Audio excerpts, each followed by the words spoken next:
At 2 in the afternoon, Sergeant Doiron and the Canadian Special Operations Team were training Peshmerga forces on how to use special optical equipment for observing ISIS. When that was done, the 4 Canadians said they'd be back at 11 that night to do night vision training. Before the Canadians leave, the two sides agree on a special code word, a phrase they will use in Arabic to get through 3 sets of roadblocks on their return. Around 11, they arrive on the scene again.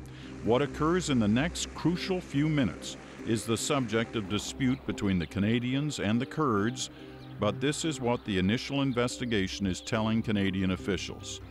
The Special Ops team goes through the first checkpoint. They use the Arabic code word without difficulty. They get to the second roadblock. They use the code again and again, no problem. Then they get to the third roadblock, the final one. This time, though, things go horribly wrong.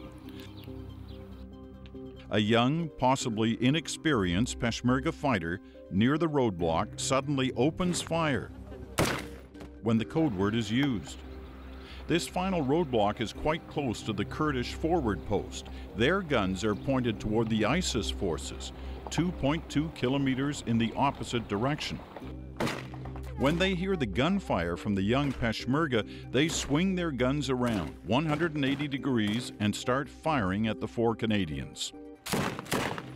It's in those 2 volleys of fire, first from the young soldier and second from those at the fortification, that Sergeant Doiron is hit. He dies almost immediately. The other 3 soldiers are also hit, one of them seriously. The Canadians, realizing immediately that this is friendly fire coming at them, do not fire back, not one shot. Instead, they concentrate on saving the life of the seriously injured soldier. They stabilize his situation. At that point, with the help of their driver's pleas, the Peshmerga cease firing. The incident is over, and the blame game begins. The senior defense official is adamant that the Canadians did everything right. They had not been on any solo mission towards ISIS lines. They were only there as part of their mandate to train and assist. The Kurdish forces argue that was not the case. Defense officials are convinced this was a tragic accident, and they're also convinced that will be the finding of the various investigations that should be completed before the end of the month.